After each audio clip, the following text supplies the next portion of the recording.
recording. Start recording. We have Audacity. Check mics.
Nick Cage gets the chomp. Guy Ritchie says pain don't hurt.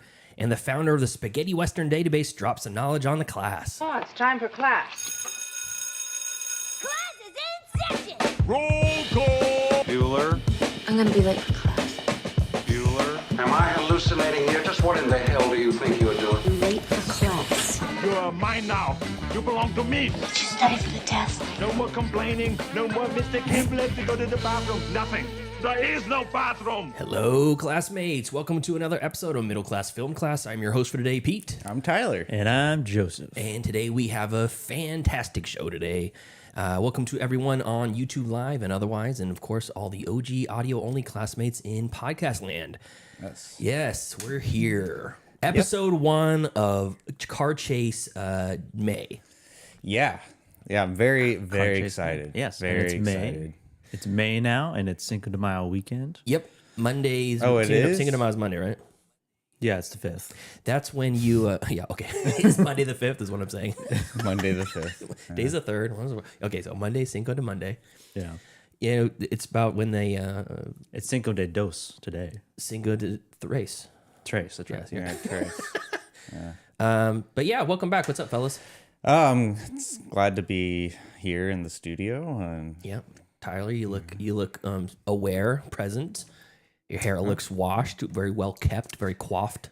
yeah, I fluffier. felt like it was time to take a shower. It's time. It's time to take a shower. There's a new president in office now. It's about time to take a shower. Yeah. 100 days of Trump, 100 days. One hair wash. Yeah, yeah. I mean, like it's springtime. It's the season of Taurus. Taurus? Yeah. What's that mean? Taurus. Taurus? Taurus. Like the star sign? Yes. Don't bring that shit up on this show. All right, fine. Then I won't. However, I like last episode when you're like, ow. yeah, that was fun. I mean, the weather's been great. It's getting warmer now. It's supposed to be 89 next week. Yeah, AC's been on at the house, much to my chagrin. Yeah, It gets above like 75 degrees, and Brianna is like, God, it's so hot. I don't keep the AC on at my house. I like it hot and sweaty.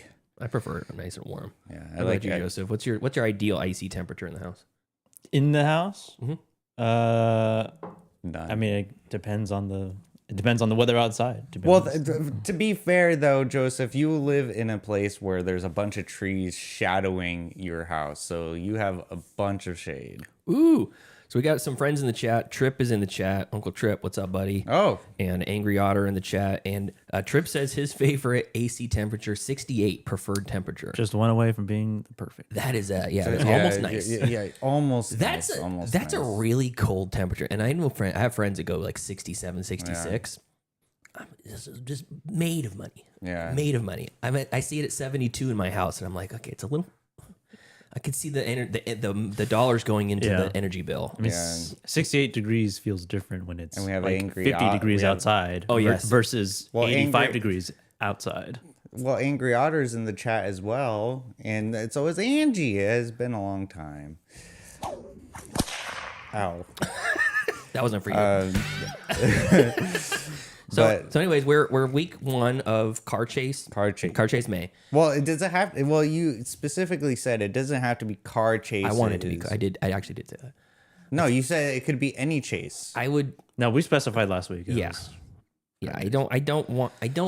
I wouldn't be mad if it was a non-car chase scene, but I would be a little perturbed. Okay. I would be. The motorcycles count.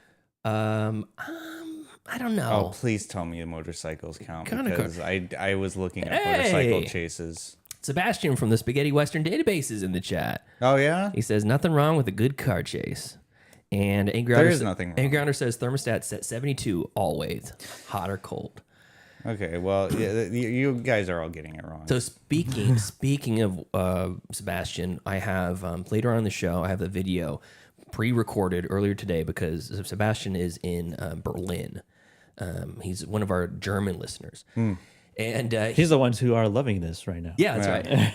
For those who are newer to the show, like first 2 years of the show, for some We're reason getting a lot of German. we had listeners. like 80% of our downloads for Germany, and we had no idea why. And They were listening in their living rooms. yeah, they were listening to him on like Echo Dots. Yeah.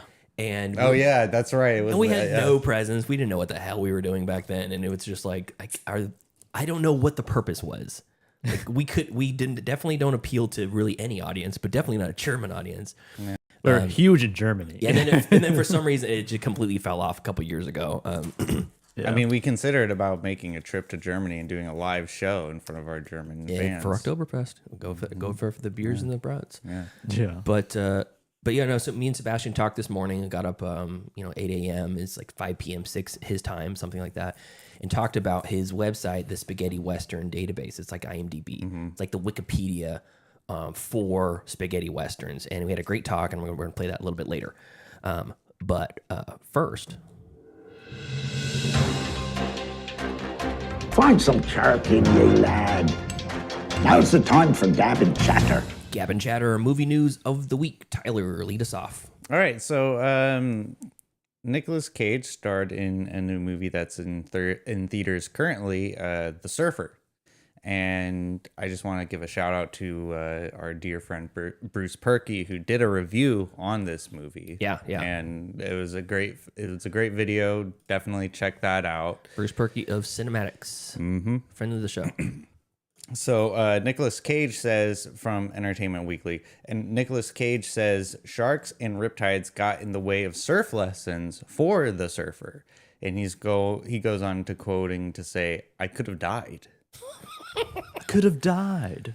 And Sounds then dramatic. He says, "Every time I've attempted surfing, I've been pounded to smithereens." The actor tells EW. And then he went in the water. Nicolas Cage has pulled off some wild stunts throughout his storied career, but learning to stand up on a surfboard for his new movie proved more difficult than stealing the Declaration of Independence. He didn't really do that, though. One, I want to give credit to the journalist who wrote this article, because that was a great line. That was a great line. Jesus. In The Surfer, now in theaters, Cage plays an unnamed businessman who returns to his Australian hometown in hopes of fulfilling his dream of buying back the beach house he grew up in. Without spoiling too much, suffice it to say that despite the film's title and his character's obsession with the pastime, Cage does not match surfing on screen. While that's mostly due to the script, which sees the actor descend into near madness as a group of local bullies prevents him from getting in the water, kind of like Point Break, Or Forgetting Sarah Marshall, same thing. Well, in Point Break specifically, like where Keanu Reeves is like trying to get surf lessons, it's like, you're not a surfer, you don't belong here. Like, I never understood that, because it's like, I'm trying to give you business. I'm trying to give you money. You're not going to let me like learn how to surf. Like, No, there's a gatekeeping aspect to surfing, especially like your local beach, because you don't want your beach overran by, knobs, bunch of bums coming in from other countries, stealing your local beach. But you're making money though. Like, it's a business at the end of the day. Like, Capitalist Tyler. Okay. Okay. But you're gonna get money. You should sacrifice all of your morals for money.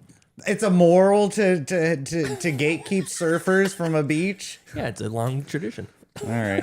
Well, that's My father and his father before him. That much is true.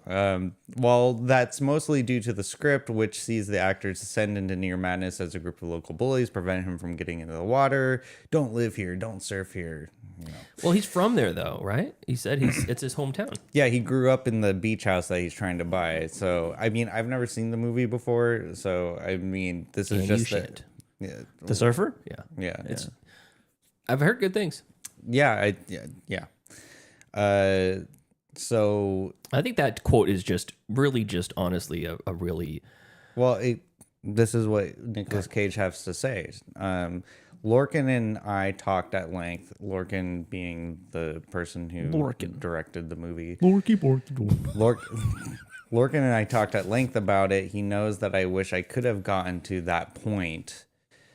And while the actor loves the way the movie ends and wouldn't change a frame, he admits he dreamed of recreating a surf scene from 1979's Big Wednesday. Mm-hmm.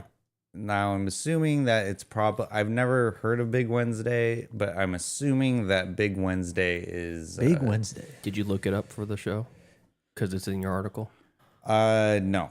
Big Wednesday. I did not. I'm making the assumption that it's probably It's a like movie. this bombastic sort of like surfing scene. Okay. And that Nicolas Cage, being the bombastic person that he was, wanted to recreate that scene, and they couldn't. From Big Wednesday. I used to kind of use Nicolas Cage as I'll see anything he's in. Man, I've seen some stinkers from in the past with him. Yeah, I mean, the man likes to work. Prisoners of the Ghostland. Wow, woof, really bad. I've What never was even it? heard of Wally's Wonderland? Wally's Wonderland. Wally's Terrible. Wonderland. Terrible. Yeah. So there was potential. Terrible. He was the best part in it, and he's And fine. had no lines. And he's fine. He Yeah, doesn't talk. He doesn't talk at all. He brought the average rating up by not talking in that movie.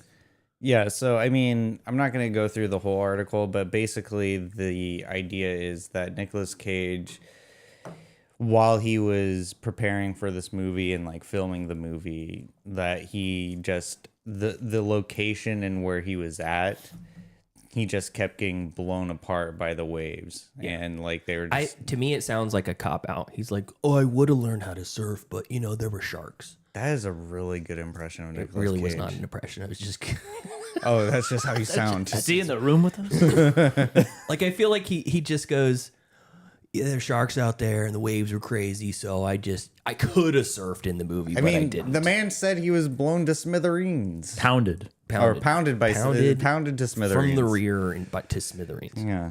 So How else do you pound but to smithereens? Is anything else to smithereens? You're blown You're to blown to smithereens. smithereens. You're Yeah. blown to smithereens. You're pounded to I smithereens. want to get blown to smithereens. Fuck yeah, dude. Anything else, Tyler? To smithereens sounds like the worst way to get blown. Well, I think to your point, Pete. Yeah, I think he might have been a little bit more like trying to make it. Yeah, you wanted to puff his ego up. You to don't want to make admit, it. Yeah. You want to admit that he can't surf. Yeah, I mean, like So he the didn't do his man own is like surfing stunts. pushing 60 right now. Yeah, so, there's no one's gonna blame him for not surfing. Yeah. He's an old man. He's a movie star. I mean, and also in the article, he was talking about how he used to surf, and then he didn't, and then for this movie he started back up again. So I'm thinking like, yeah, he probably doesn't want to hurt his ego. So I don't know, like, well, to do that, surfing specifically, because surfing you have like you're at the have you guys ever surfed before? no, you're at the like I'd like to. the ocean's mercy. Yeah. Right. There's so much Ocean's Mercy. like you're not in control. Like You could be, and I know you could go out there for hours, just be sitting waiting for waves, and nothing good comes. yeah. And then a tiger shark comes And then to chomps your to leg. film to like to be making a movie where you have to do multiple takes. There's no way like Nick Cage would be up for doing that. No, all day, Yeah. all I day. don't know, maybe. No, You don't think so? You don't no. think He's Nick Cage? he's old. He's an old dude that's not in shape. Have you looked at him? If he had Looks like a bag of flour. if he had continued surfing when he was surfing, if he like was still surfing as a hobby to this day, then maybe. If McConaughey wanted to make a surfing movie, I could see him being out. He's fit. Yeah. He's a good, or Ray Fiennes. Or maybe. Tom Cruise. Ray Fiennes is an Tom old man Cruise, who's yeah. now buff for some reason. Well, that's because of the roids, but yeah. Anything else? There doesn't have to be anything. Okay. Well, I do have one thing, and just really quick. Do you guys think the Batman 2 is getting canceled? I'm not going to respond to that. Canceled? Now with Robert Pattinson being a part of Dune now. Okay, here's my answer. No. Okay. Because I'm afraid. What? I'm afraid. I'm afraid that we're not gonna get the Batman 2. All right, fine. I'm done. Thank you. Joseph? Okay. Wait, what does Chad have to say about the Batman 2? Chad has nothing to say about Batman. Because there's nothing to say about it. But I will say, Trip. Oh, I still got the music playing. Hold on. I already moved on. I know. I understand that. It was a mistake. I understand that. Trip, Uncle Trip in the chat says he donated $20 to the show. Yeah. Thanks, buddy. Appreciate that. Thank you very much. Wait, Little John in the chat now? Yeah. Little John. He says, watch Nandor, Fodor, and the Talking Mongoose on Prime. I will watch it. I've seen it. It's not Nick Frost. What's the other guy's name? Simon Pegg. Oh. Pretty sure Simon Pegg's Oh, in it. I was like, I'm wondering that title sounds familiar. Yeah, I wonder if it's a Lemony Snicket. Sounds like a Lemony Snicket story. Lemony Snicket. Yeah. Anyways, Let me stick it. Chad also says, Big Wednesday is a 1978 American epic coming-of-age buddy sports comedy drama filmed, directed by John Milius. John Milius, big timer. Epic, they say. And Angry Otter says he was a good actor when he went, but then he went broke and began taking on any role for a paycheck. It's really sad. So I don't know if it's that sad, but it's sad. Yeah, he went into debt or like he owed people money or something. IRS. that dude and still stuff. had millions of dollars regardless of how I don't much think debt he was in. I don't think you understand how that works. When you become, No, I do not. if you, Joseph, what do you got for us? Okay, so you guys remember the Roadhouse remake from last year? Yeah, the Doug Jake Lyman one. Gyllenhaal? The Jake Gyllenhaal, Amazon Prime. Conor McGregor, Yeah. Doug Lyman. Yeah. That was comically bad, but I still found it pretty fun. I enjoyed it. Yeah. Definitely silly for sure. They're making a sequel Cool. to that movie, also starring Jake Gyllenhaal, still starring Jake Gyllenhaal as Dalton, but this time not directed by Doug Lyman. It is going to be directed by a Guy Ritchie Ooh, of Snatch fame. cool. And Could this be a better movie than the first?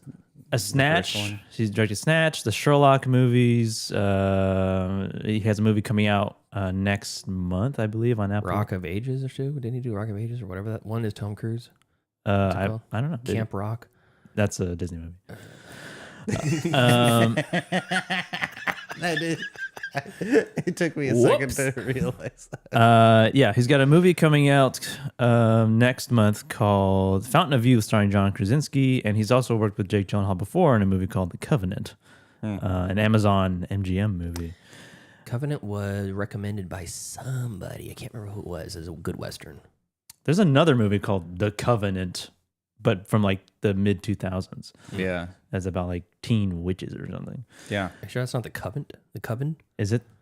Coven? I think it's the Covenant. Is it No, Coven? I think it's The Covenant. I don't know. Okay, anyways. It's Continue. with that one, that goth looking. Fruza Balk. Yeah. That's the craft.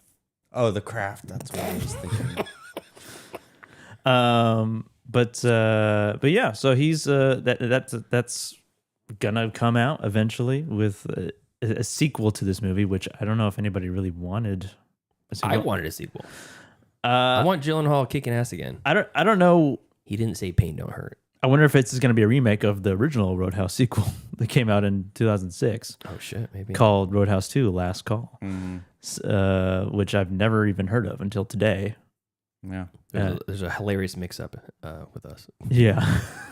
We had to figure out which Roadhouse 2 we're talking about. Yeah. There's no plot details, and not that that matters, I don't think.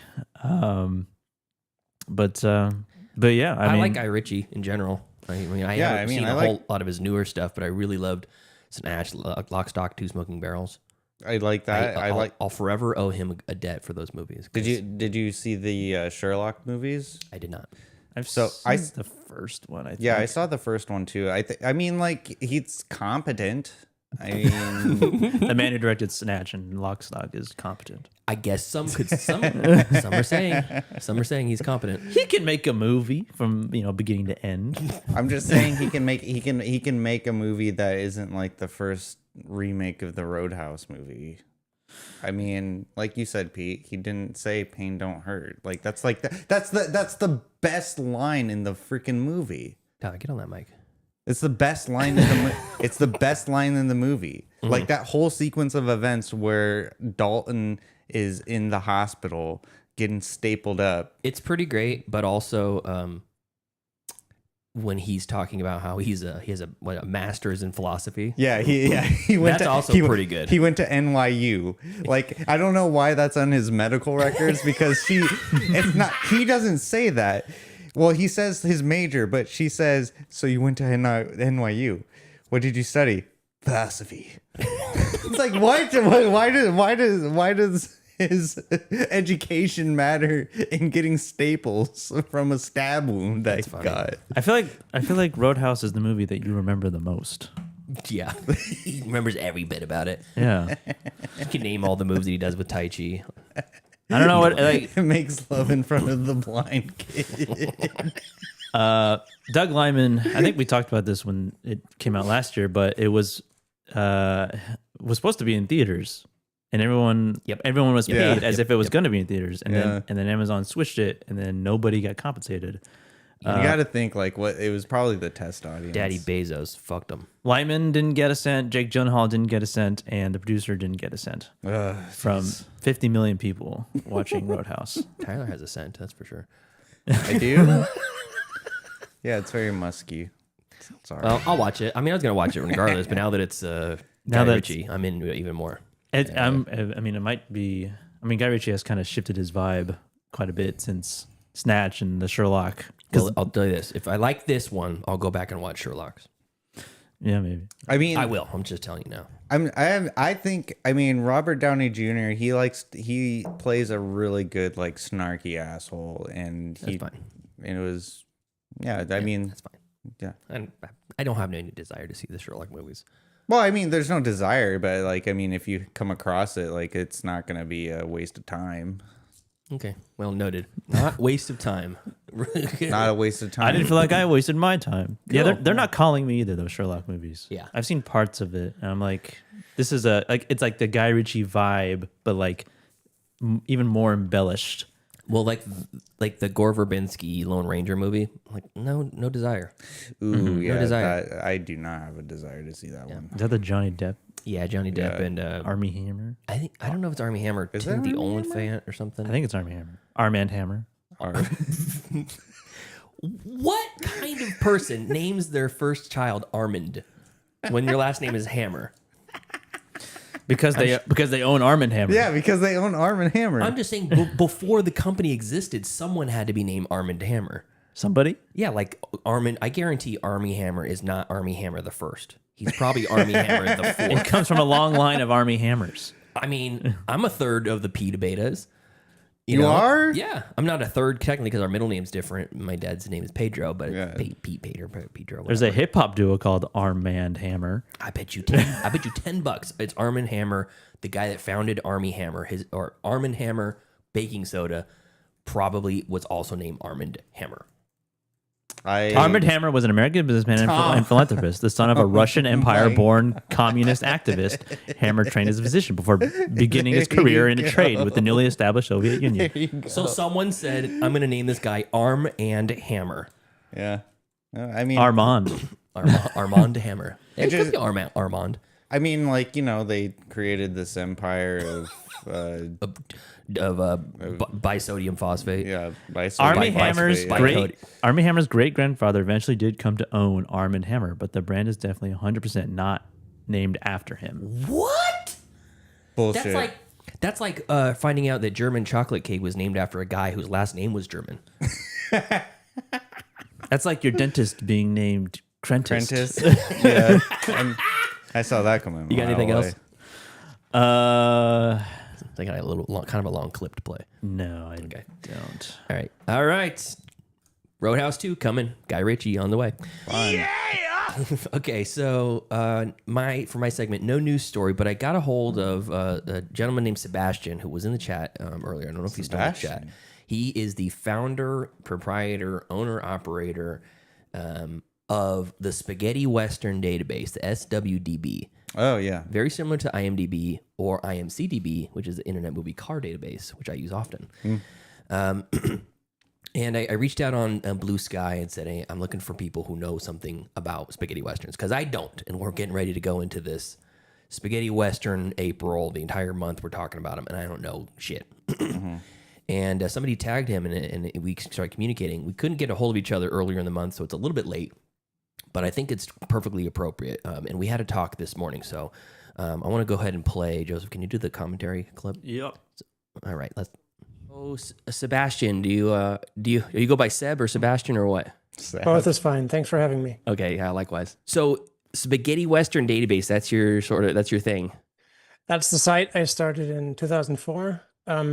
If you want to call it the Wikipedia of the Spaghetti Western, that's fine, because that's sort of what it is. If you look at it from a technical perspective, but that's basically now the established online encyclopedia / community place on the Spaghetti Western. It didn't used to be the only one out there, but it's pretty much now the predominant online resource. Yeah, 2004 was, I mean, we barely even had YouTube back then. Like that was early days internet, man. How did you kind of, what made you want to start that back then when no one was doing IMDb or any of that stuff? I'm young enough to be annoyed by the fact that if I have an encyclopedia, like a paper-based one, Yeah. I cannot search. It is a static product. It doesn't get updated and stuff like that. So when I got into spaghetti westerns, I was looking for a way to quickly look up these titles because they have all these alternative titles in different languages. So Oh, you're yeah. constantly asking yourself, is it this one they're talking about or that one? Was it, did it come out in this year or that year? And that turned out to be kind of tricky, especially for a newcomer like myself, getting into the genre early. So I was already playing around with websites back then. I started the Quentin Tarantino archive. Oh, cool. 4 or 5 years before that. So I had some experience, but then at some point, I cannot remember exactly Yeah. what led to the decision. But the first step was that we started a website which just poured everything in it. And then I gathered some friends, and the obvious connection was, well, if we're all editing this, isn't that just like the Wikipedia?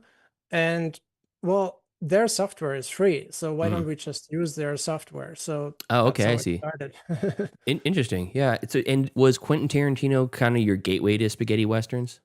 It certainly didn't hurt. I Yeah. think Having an affinity for him, at least, you know? yeah, I think the Spaghetti Western database got started roughly around the Kill Bill times, Okay. and there's plenty of Spaghetti Western references in there. We Oh, yeah. can touch on those later. At the same time, being German, I grew up watching some Spaghetti Westerns on afternoon television, stuff like that. But it never really registered that much until I got into college, and that was around the time I started the website. Nice. So that was a kind of a standard thing, being on TV, was spaghetti westerns. Mostly the funny ones, I would Oh, say. okay. Those were standard afternoon TV fare. Okay. The Bud Spencer, Terrence Hill movies, or even late night programs. Depending on how late my parents would let me stay up. Yeah, sure. There would be a screening of or a broadcast of Once Upon a Time in the West or whatever, and then you would tape it, of course. Yeah, naturally. I see you got a pretty good physical media collection back there. Yeah, it's not in any sort of order or presentable. That's half of the fun, form. is trying to find what you're like, I'm pretty sure I own this. It's overdue for a little dusting off. Do you use a Letterboxd, the app? Oh yeah, religiously. Yeah, me too. I have to say I'm a Patreon a customer, and the SWDb has an account there too, so you can follow it. Okay, I'll have to find you on both of them. So, a couple things I wanted to run through with you, because the concept of our show is like, we have me, Joseph, and Tyler. We don't claim to be movie experts or professionals or anything like that. We're in the class with the classmates. Like, we're not teaching the class, we're learning together. And we recently transitioned to this new format where we spend an entire month talking about one subgenre or one type of movie or one whatever. And Spaghetti Westerns was the first one. So we basically have 4 feature movies a month of this topic. And then throughout the rest of the month, to fill in the gaps, we're trying to squeeze in as many other movies as possible. So, really all we've had fully covered on the show was it was The Good, the Bad, and the Ugly, The Great Silence, The Hudson River Massacre, and Once Upon a Time in the West. Have you seen The Hudson River Massacre? I have not, and what an odd choice. I know. It really, yeah. Tyler picked that. He's our wild card co-host, and he went on YouTube and found a free playlist of just 50 old spaghetti westerns, and he just said, "Ooh, I like that name. Got to be good." It was like a 4.1 on IMDb. I want to say it was also called the Canadian Wild, or the Canadian Wilderness, or Three from Colorado. And that's the funny thing when we were getting into some of these things, is, like you said, they has sometimes 3 or 4 or 5 names, and depending on what service you're trying to rent it on or find it on, it's got a different name. That's so confusing. Why do they do that? If you look back at the 60s and 70s, you have these movies produced in one country and oftentimes sold to all the other territories even before they started shooting. And they completely relinquish control over these Oh. in most cases. So that other territory they license it to, the distributor there, they might look at the title and either translate it directly or just pick a completely different title. Oftentimes, and you've seen this in US theaters too, the first run has title A, it didn't work so well, so they picked a raunchier title and they Sure. tried it again. Yeah. In the grindhouses, for example. And then maybe for VHS they tried a different title, or maybe Yeah. for the TV broadcast. So you have these different, I want to say, strategies for distribution and also strategies for just cashing in on things. That makes sense. You have movies that gain a later reputation, so they come back into theaters, but then they need a different title because they're cashing in on something else. And you see this a lot with German titles. They have Django in it. Every second title has Django in it. Oh, really? Because it was so successful. So even movies that for the first time they played, they had the original title or maybe an authentic title. Second time around, they had a Django in the title. These are phenomena that you see a lot in spaghetti westerns, and then of course in each language you have a title, and maybe two or three. So if you add it up, then each spaghetti western may have 20, 30 titles sometimes. Jeez. and that's tough because sometimes they're identical or similar or very similar, or even the distributors sometimes don't watch these movies. They just slap it on there and they get a VHS cover, and the artist that makes the VHS cover hasn't seen the movie, and so Yeah, it's the exploding helicopter mentality. Roger Corman famously pioneered that for his stuff. It's like, well, we're just going to put an exploding helicopter on the cover and people are going to come see it. Doesn't have to be in the movie. And the same goes for words too. I mean, people react to words, so it's spaghetti westerns have a lot of religiously themed titles, a God and Ave Maria and whatever. That might not necessarily translate well in other markets, so they get a different title with the gun or hired gun or the avenging gun. Well, I'll tell you, if you want to dip your toes into that water, it's one of the least viewed movies I've ever seen on Letterboxd that I've logged personally. Only 119 people have logged it. Hudson River Massacre. Interesting. On Letterboxd, yeah. So it's the story's okay, but it's pretty rough. Yes. Okay. Yeah. We've already kind of talked about how you came to the genre. When you're talking with other people, like say somebody finds out you're really into this, or you run this website or something, and undoubtedly you're getting the question, oh, I haven't seen a whole lot of, great spaghetti westerns. What should I watch? Besides the greats, the big ones that everybody talks about, what's like maybe two or three that our listeners can seek out that'll be interesting, but, they'll still keep them engaged and whatnot, but just not something they've ever heard of as talking in like the top 5, top 10.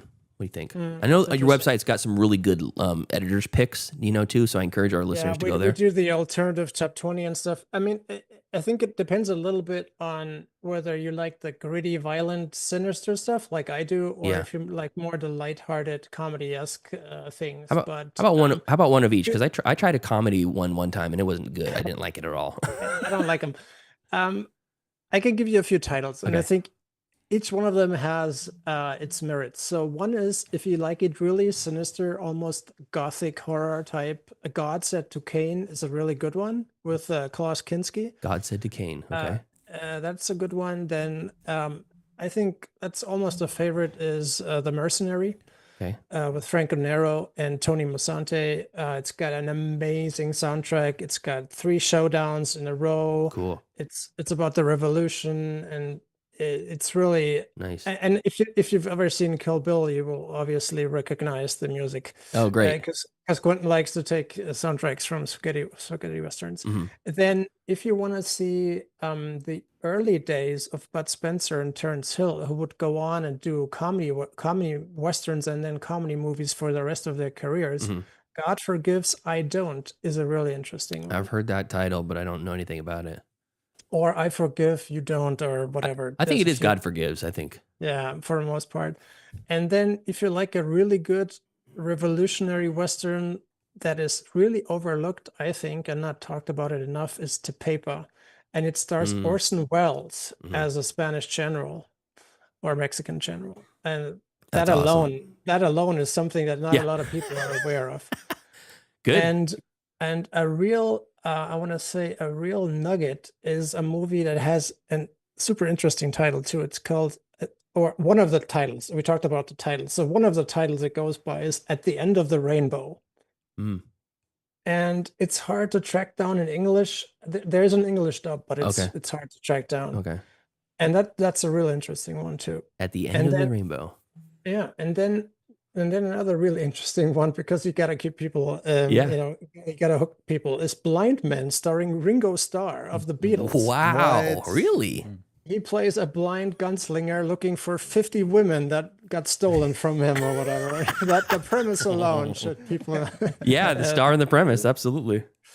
And maybe one last one. It's also a personal favorite of mine. Like many spaghetti westerns, it has a biblical theme. It's called The Forgotten Pistolero. Okay. Great soundtrack, directed by Ferdinando Baldi, who's one of the go-to directors, and that's also a really good one. If you like, I'm not sure if it's Cain and Abel, some biblical theme between brothers. Yeah. Interesting. So these are some, I think, that that should be worth watching, and then obviously the Leones and the Solimas and their Kabuchis, what have you. Beautiful, I love it. So our listeners, you can find you at the Spaghetti Western Database. Any place on social media that we can connect with you, or places I should point our listeners to? Yeah, you can find the SWDb on Blue Sky and Facebook. And I want to challenge anyone, if you can't find a spaghetti western on the SWDB through searching or browsing, fear not. Get in touch. The search is not the best. You can join the forums.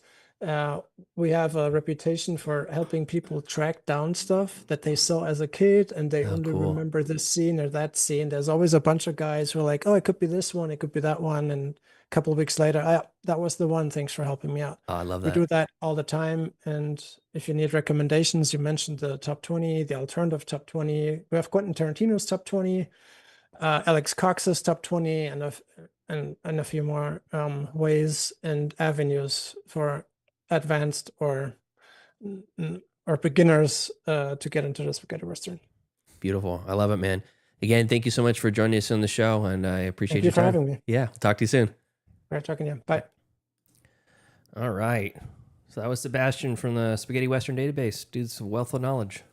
Yeah. Yeah, that's it's interesting because like after watching like the spaghetti westerns that we watched, yes, we watched the greats, and then we watched I mean me personally, I watched a couple of bad ones.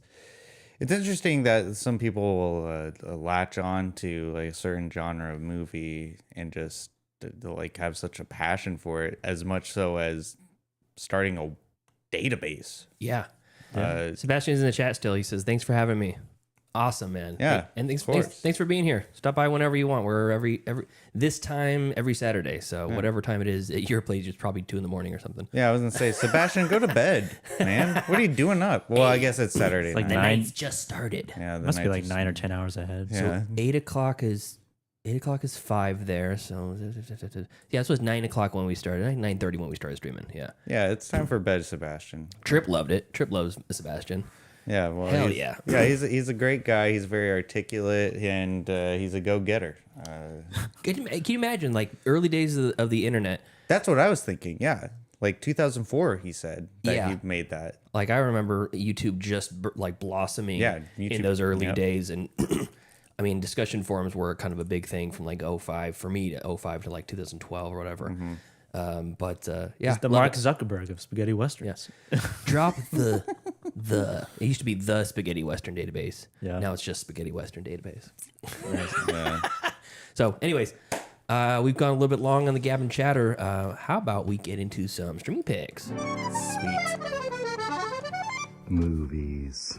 Wanna watch a movie? Yes, I do. Disney Plus. Oh, HBO Max. If I don't get the pick, show's over. I have grown accustomed to Hulu Plus. Amazon Prime. I like Netflix. You found the pick. Streaming picks. Movies that we watched this week on our streaming services that you can watch on yours too. Tyler, lead us off. All right, I am going to lead us off with 2003's Out of Time, starring Denzel Washington and Eva Mendes. This is a really fun movie. When I went into this movie, I did not expect it to be as fun. What's it about? I don't even know anything about this. So the movie is about a Florida police chief that must solve a vicious double homicide before he himself falls under suspicion. So basically, Denzel Washington's character is having an affair, not with Eva Mendes. Eva Mendes is his ex-wife. Okay. He's having an affair with this woman. Isn't she his wife? And not his wife. No, it's but Ryan Gosling. In Training Day. Isn't that? Oh, yeah, it that's is. the other woman. Yeah, it is. Wow. Yeah. And so he's having an affair with this other person's wife. He's single. He's recently divorced. Okay. And so... Hell yeah. Why do you say hell yeah? Hell yeah, living the dream. Can I lick your blades, Joseph? Really quick? No? Lick my blades. All right. Get to the point. Anyways, this movie is really fun, and after I watched this movie, it made me think how I don't think I can think of a bad Denzel Washington movie. Gladiator 2. Yeah, Gladiator 2 is a good one. No, I thoroughly enjoyed it. Gladiator 2. Ow. God damn, that whip stings. Well, I mean, I didn't enjoy all of Gladiator 2, but I enjoyed some of it. So this movie is about, so he's having an affair with this woman, and she supposedly has like this debilitating cancer. And so Supposedly. Allegedly. Supposedly. And so he does this bust in the beginning of the movie and gets a bunch of drug money. Bust. And Tyler, get to it. I can't with the drops. All we know so far is he's had an affair with Eva Mendes. I feel like No, it's not with Eva Mendes. I don't care. I feel like that guy. Tell us what the movie's about. I feel like the guy in Happy Gilmore who's like, you're gonna miss it, jackass. Yeah, really. Okay, so this girl that he's having the affair with apparently has cancer, and there's alternative like cures in Switzerland. So he steals the drug money that he took at the beginning of the movie from a bust that he did to pay for her to go to Switzerland. Like they were going to run off together to Switzerland. And then it turns out she double crosses him, and then he's trying to cover his tracks to make sure like that, you know, the police don't find, like the DA is on his ass because they need the drug money. It's just kind of like a sort of who got like a gotcha sort of movie. Okay. And it's really fun. And what I come from it, what I got out of it was that Denzel Washington, despite this movie being like mid, he just doesn't have a bad movie. I can't stop with the Gladiator 2. No, he's not bad in that. His lowest rated movies are Virtuosity from 1995 and The Preacher's Wife from 1996. 5.5 and 5.7, respectively. That's not even bad. That's still in the 5-point range. That's pretty bad. That's pretty low. Yeah. That's not pretty low. That's midway. It's so it's like 50%. So it's like a C. No, it's like an F. That's not an F. Oh well, yeah. 5 out of 10. That's an F. Oh yeah, you're right. Well, I mean, it's fine in terms of movie rating. It's fine. It's like a C minus. Well, Out of Time, that's streaming on Tubi. Really, really fun movie. I had a great time watching it. But it's mid. Well, of course it's mid. It's But got like 34% on IMDb, or no, Just Watch. Out of 5 points. Oh, this is a different Out of Time. Never mind. Oh, okay. Out of Time 2021. it's fine. It's a great movie. It's fine. It's fine. It's a great movie. I highly recommend it. It's a fun movie. And then also so in the vein of car chase movie scenes, I didn't know if I should bring it up on the streaming picks or in the actual body of the show. Do it now. So this is it, for context. This is an interesting story. So I was wrestling on like what like car chase like movies that I wanted to watch outside of Ronin. Okay. And I just was having the hardest time thinking about it because like I didn't want to do Drive or like Fast and Furious or anything like super obvious. Like I wanted to do something that was a hidden gem, off the beaten path, movie that most people haven't heard of before. Yeah, I wouldn't call it that. But a diamond in the rough. But I thought so. My supervisor, I didn't have a route yesterday on the Friday that we were the day of after we're recording. I didn't have a route, so I was get to it, Tyler. Get to it. God damn. All right, that bit's yeah, you played out. You're now. faking the bit now. Get to it. Get to it. Okay, so your boss told you to watch a movie. So me and my supervisor, we were talking about Rocky. And then he mistakenly thought that Terminator came out in the same year as Rocky. And okay. I was like, I didn't want to embarrass him or anything like that, so I didn't say anything. But you idiot! You thought it came out the same year. But it got me thinking though. I was like, oh my god, Terminator has a good chase scene. No, wait, Terminator 2 has one of the best chase scenes. So Terminator 2 is my second streaming pick that's streaming on Amazon Prime. And I would like to point out specifically in the arcade scene, the famous arcade scene where his redheaded friend throws him off the scent. Right. Yeah. And then you have like the motorcycle scene going. It's so... Well, why did you bring up the arcade scene? Well, because that's you wanted like... to call attention to the arcade scene? Well, I just like the arcade scene. Okay, I got it. All right. It's an iconic scene. I mean, just Terminator 2. I mean, this is just like a testament to James Cameron's like way of making movies. Is that he has no lulls in his movies. I mean, I think Avatar probably has a bunch of lulls in the movie, but like when it comes to like Terminator 2, Aliens. I almost said Alien 2. I almost said Alien 2. Aliens. Okay, all right. He's such an incredible filmmaker, and like the way that the whole like chasing in the the canals of LA is just it's Pretty sure so it's LA River, I think. No, that's not the LA River. That's just a waterway. Canal. Yeah, like canals that were waterway, runoff or whatever. Yeah. It's so fun, and so for our car chase month, yeah, definitely Terminator 2. Check that out for a great car scene. So it's a motorcycle and a semi truck chase scene. Mm-hmm. Were you just trying to think of a movie with a car chase scene without looking it up? Well, throughout the whole week, I couldn't just think of a single one until my boss made this fucking faux pas. Well, because I kept thinking of Drive. Like that was my whole like mindset was I was thinking, oh, Drive is a good one. And I was like, no, I shouldn't. I've already mentioned Drive, so done and done. But Terminator 2 though. Terminator 2. That's a new one. Didn't we review Terminator? No, we have not. I thought we did. We should. Maybe we did. No, we have not reviewed Terminator 2. Look. There's no way. No. So you didn't look up any movies with you. You just thought of one. Or you tried to think of one. I tried to think. I did. Well, I did think of one successfully. No, I know. But what I'm saying is like you didn't like look up on the internet car chase for car chase scenes. Yeah. Well, I mean, like you try to come up with it organically. Yeah.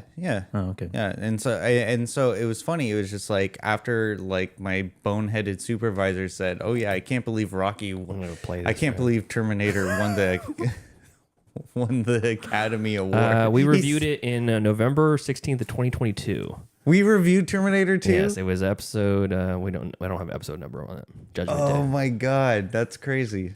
Wow. The gang tests out their 5 million SPF sunblock this week as they review the greatest sequel of all time, James Cameron's T2 Judgment Day.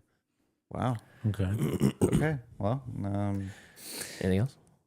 No. Yeah. So Out of Time, starring Denzel Washington on Tubi. Check that out. And then Terminator 2 on Amazon Prime. Beautiful. Cool. Joseph, what do you got? Okay, I got a few. I did not watch anything specifically with the intention of car chase scene Yeah, okay. built into it. It's not a requirement. You didn't watch spaghetti fucking westerns, Jesus. Yeah. Yes, I did. And it's not Yes, I did. And it's not a requirement. Yeah, it's not a It's called requirement. extra credit, my friend. Yeah. Well, You watched one extra one. And now he's indignant. How dare The you? gall slamming Jay's Wood's tabletop. Jay's Wood. Jay's Wood. The beautiful tabletop made by Jay's Wood. Yeah. I'll go in order of bad to great. Okay. Starting with the bad is the Doom movie. Oh, Wait, the one with The Rock? The one yeah, with, man, that's bad. the only Doom movie we have, I think, live action anyway, starring Dwayne "The Rock" Johnson and Carl Urban as the two leads. Carl Urban is in it. Yeah. Yes, and Carl Urban is carrying this movie. I have no idea. What's the girl from I Care a Lot? What's her name? Not Dwayne Johnson, Carl Urban, Rosamund That's Pike, it, Rosamund Pike. and maybe some other faces. Doug Jones is in this. Oh. And it's a video game adaptation. It is not good. What compelled you to watch this movie? It's a weird one to watch. Middle of the day, and I was doing something else, and I just wanted something on. Got it. Low effort movie, one of those. Came out in 2005. I saw this movie in theaters. You did? Really? Yeah, with my dad. Nice. Doom was pivotal for me as a child. The game? The game. Yeah, Yeah. Doom same. 64 and the Doom PC game. And they tried to do a little like POV. yeah, game like this is a game, remember? Yeah. And the POV Yeah, FPV. sequence after he takes like the super juice to make him super strong or whatever. And it's kind of like a basic like alien, I guess, monster movie where aliens have taken over a Station or a mutation has taken over. It's like an alien mutation, I guess, taken over a station on Mars, and they're sent in to go deal with it and retrieve any survivors. And then The Rock turns evil at some point and becomes a villain. And Carl Urban is our protagonist. He turns into like a Scorpion King or something, right? The Rock. That's the Mummy Returns. He doesn't fully mutate. He kind of just turns into like a mutated humanoid.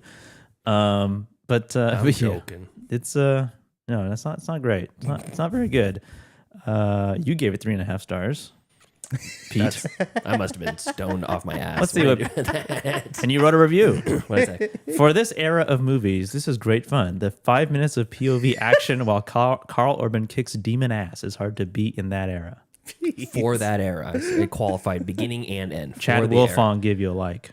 Hey, there you go, Chad. I probably was stoned. Mitch also gave it the same rating. Jesus Christ. Jack gave it 2 stars. And those are the only ones I would. What'd you give it? I gave it 1.5 stars. Yeah, because All right. it's not great. But that's My memory of it is much worse than 3.5. yeah, and that doesn't even say where it's streaming, so it's not good. So I'm not even gonna tell you. Fuck you if you want to watch this. The next movie, I think it was on Prime. The next movie I watched, streaming on Tubi and Pluto, and also on Prime, I believe. It says Over the Top with Oh, yeah. Sylvester Stallone VHS classic. and Robert Loggia. Is it stars Sylvester Stallone as a truck driver. Who's also like a semi-professional arm wrestler, Yeah. and there's like an arm wrestling like tournament championship amongst Like a league. other truck drivers. Yeah. And That's awesome. and then in the story, that's sort of like the subplot of the movie or the B plot. The A plot is like he has a son who he abandoned him and his mom years before, and the son grew up in like a military academy. Yeah. A military school. Yeah, Robert Loggia's like his grandpa. And the mom at this point in the story when the movie starts is, I think, dying of like cancer or something. And so I think she writes to Sylvester Stallone's character, and he comes and picks him up from military academy, and he's like, I don't know, 11 years old. Hey, I'm your old man. You want to go on a road trip or something? And the grandfather is like, I don't know if he's a part of the academy, but he's like, I think he's had something to do with it. yeah, he's Maybe he used to go there. He's like the board member or some shit. he's more well off, and he does not approve of Sylvester Stallone because one, he's a truck driver, and he's abandoned his kid. Truck driver, you know. And so the movie is them trying to reconcile for most of it, and then The little kid's a shithead too. yeah, he He's an is. annoying little fuck. Yeah, it's a silly movie, and it certainly is over the top. You know shit's going down when that hat turns backwards. Well, what compelled you to watch this movie? This seems like really out of the blue. The premise, and I've heard of it before, and I was curious about it. right. Yeah, it's an 80s campy movie with kind of a ridiculous premise, but it was entertaining. It was entertaining. Fun. I gave it 3 stars the when I watched it. Yeah, I'm like 2.5 on it, so just a little bit less. My next stream pick, streaming on Prime as well, a movie I never heard of until the day that I watched it. we were at a friend's house, and we were watching the trailer for Weapons. Okay. Zach Cregger's movie. Yeah. And my friend, who is he's not like an avid movie watcher, Joe especially when he was younger. Okay. To give you some context, when he came to America, he thought that the movie Scary Movie was actually going to be a horror movie. Got it. Okay. Yeah. Okay. And so this when he first watched this movie, this was around that same time. Okay. In 2004. This movie came out in 2004, and it's called A Day Without a Mexican. Oh yeah. Yeah. And it's a mockumentary directed by Sergio Arau, and it is like not very well made at all, but it is very, very relevant to today because essentially there's like this mysterious fog that appears in like Southern California, where I think most of this takes place, and all of the Mexicans start slowly disappearing, and so society starts to collapse. American society. Yeah, and it's a pro-immigration movie to show how much we rely on immigrants in this country. And throughout the movie, they're showing statistics like 60% of construction workers are Hispanic, and it's not necessarily a good movie, but it was Prussian. It was good and bad at the same time. Poorly made, but poignant. Yeah, and also just like kind of really corny. Okay. It was a interesting dichotomy, a duality of You said dyke. of messages. Yeah. But the way it was presented was just like poorly, I guess. But it was pretty funny at parts. It was pretty funny, and this is streaming on Prime, and it's only an hour and a half, and I would recommend this. Okay. If you haven't seen it, I never heard of it. All right. And have you seen it? No, I know about it though. Oh, okay. It was that I Never was a heard of senior in high school when it came out, and I was like, I'm not watching that. Yeah, it's It didn't seem like interesting to me. somewhat poignant. I thought it was going to be more preachy movie than anything, but it's like it sounds like it was more of a goofy sort of thing. Yeah, it's more goofy with a sense of realism. Got it. Okay, gotcha. But yeah, it was.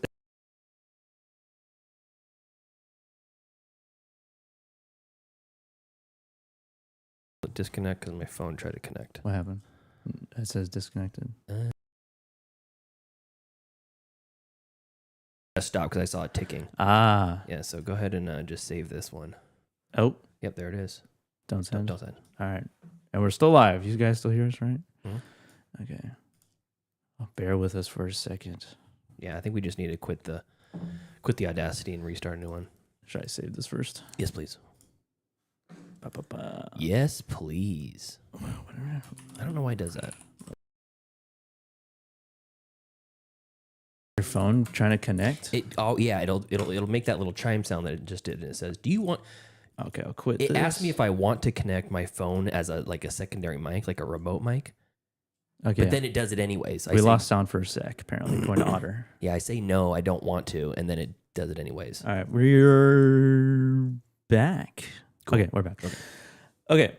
According to Letterboxd, Everything Everywhere All at Once is streaming on Tubi. I haven't watched this since it was in theaters.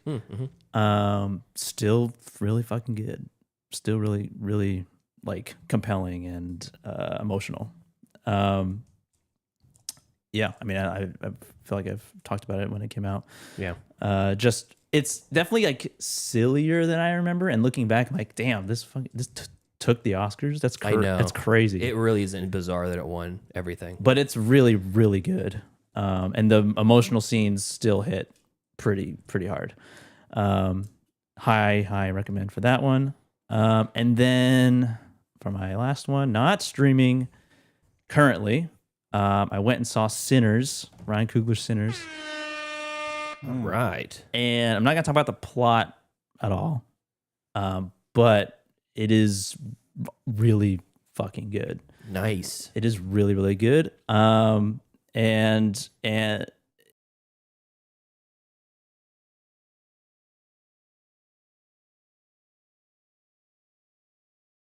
oh, cool. Because it's low key.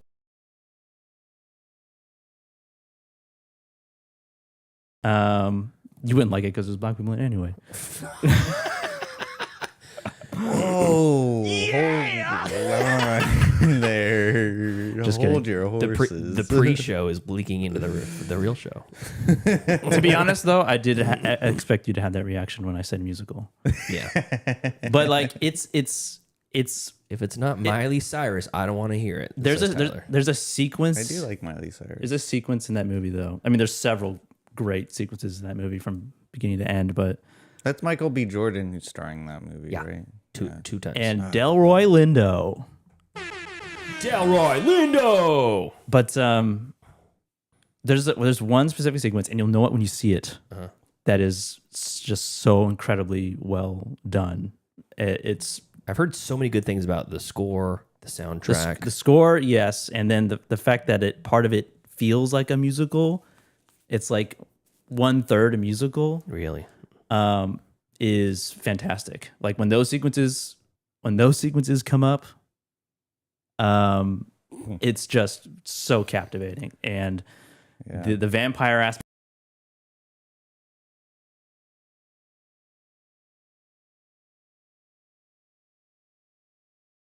the classic vampire, not like the Robert Eggers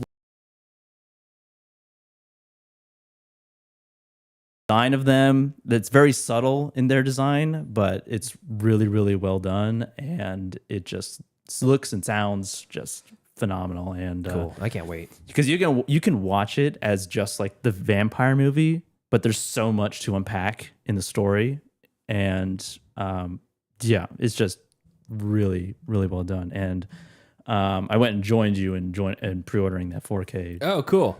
Oh, wow. Because it's Yeah, Groove. It's like- Groove.com has a pre-order right now on a 4K Steelbook, and 4K non-Steelbook and Blu-ray and all that stuff too. Wow. But it's like, I've everybody I know on Letterboxd is like 4 to 5 stars, mostly 4.5 or 5. yeah, and So I'm like, I got it. And it's a vampire movie. I gotta get a vampire movie. I didn't know it was a vampire movie. Yes, you did. We talked about it. We did? Yes. Oh. But yeah, it's. I mean, I wish I could talk about it more, but there was so much stuff that surprised me about it that I don't want to.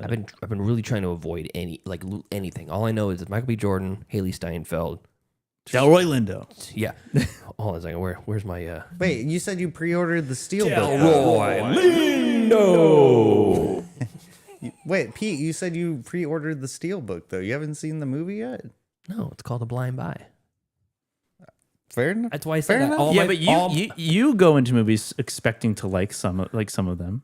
You go like, I'm gonna like it. Like like the Batman 2, which we have no idea. Or what the it's about. Ryan Gosling fucking Star Wars movie. You can't wait. You've been, Oh my been God, I edging can't yourself about this entire time. Yes, I can't wait. Yeah. But, Yeah, see that's the thing with me is like it was like when I went to see The Lighthouse at the Tower Theater for the first time.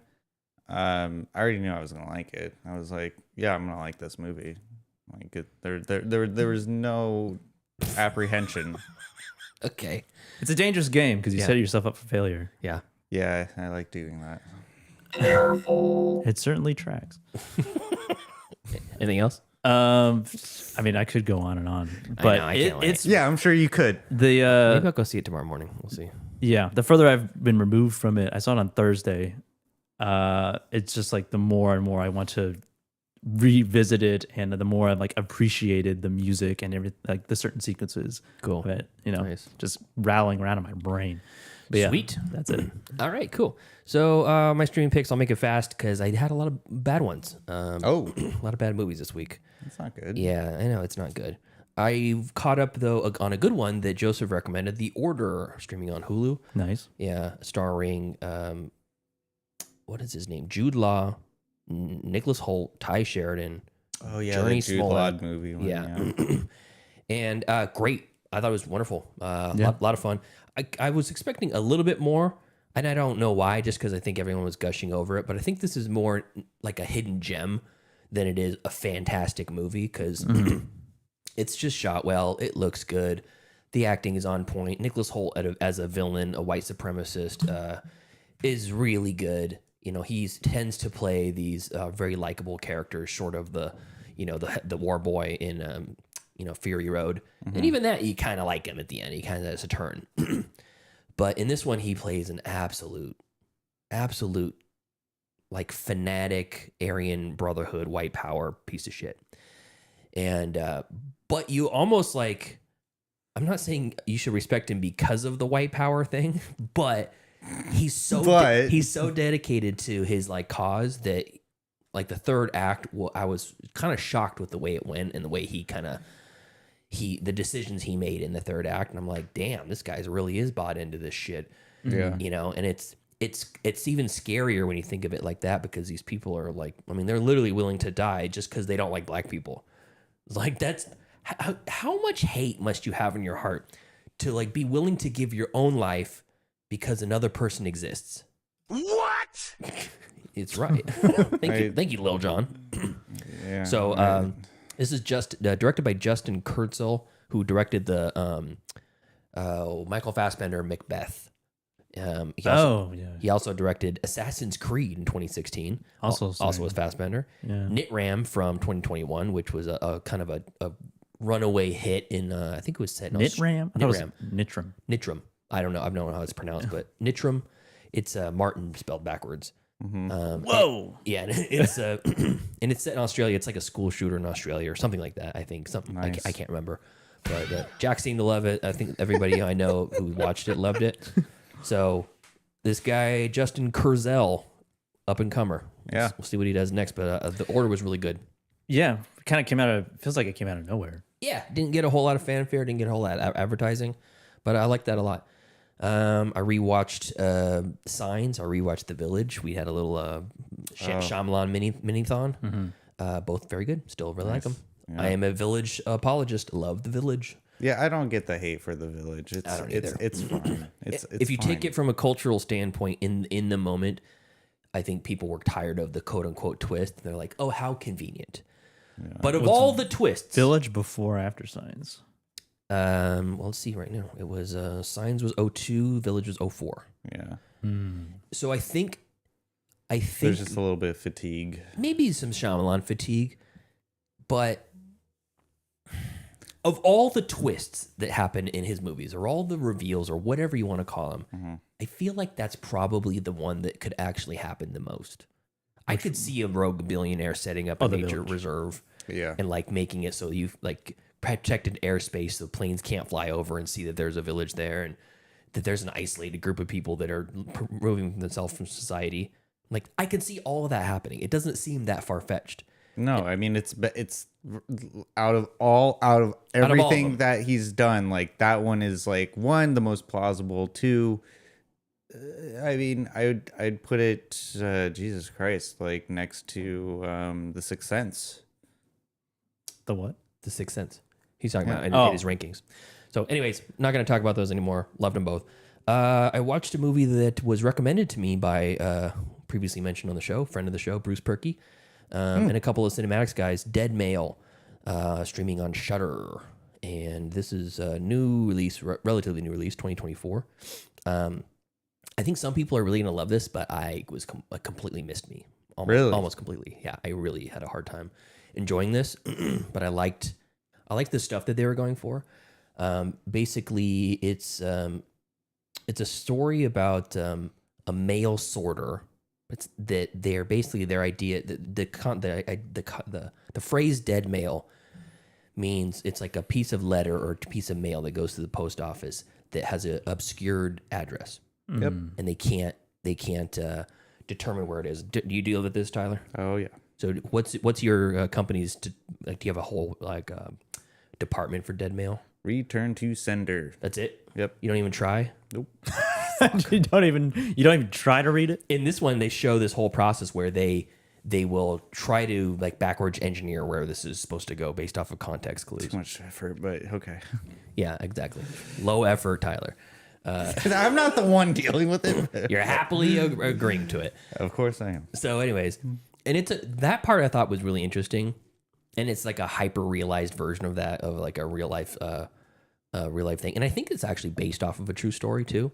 But this is way. I mean, this is a horror movie. Yeah, it's a horror movie. Horror suspense movie.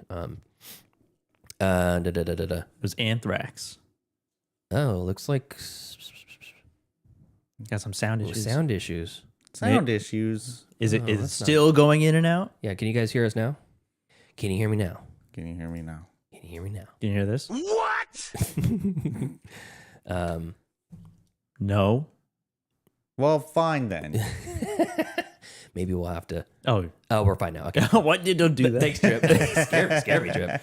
All right. So, anyways, Dead Male. So there's no supernatural stuff. It's not like that. It's like a real life horror sort of thing.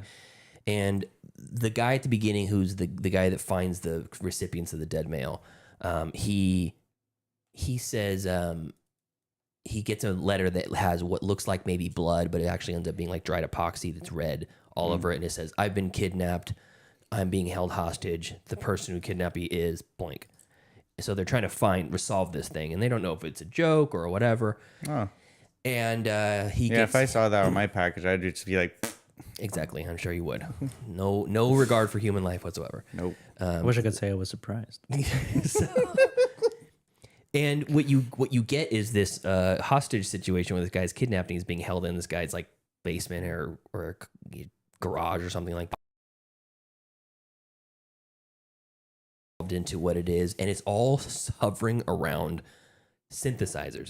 This is set in the 1980s. So it's a guy that makes the synthesizer keyboards, and he's trying to basically patent his synthesizer chips or whatever to Korg or Yamaha or something like that.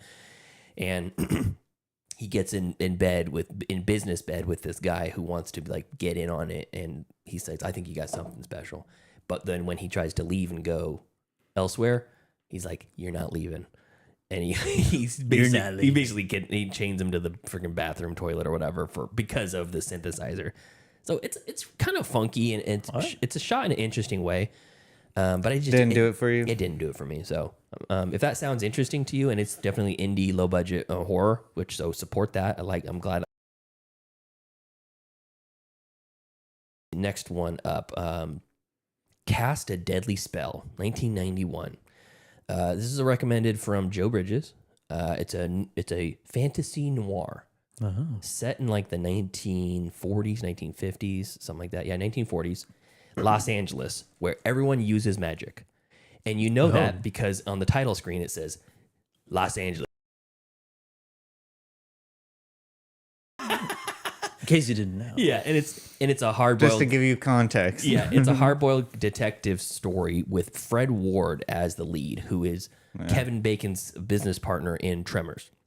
Oh, yeah. Like square-jawed, flat-top having, drill sergeant-looking dude. Yeah. Julianne Moore is also in this. Clancy Brown is in this. Oh, wow. Yeah, Clancy Brown plays a real shithead, sort of a mob boss, whatever. Yeah. You know what? This sucks. We got some people in the chat too.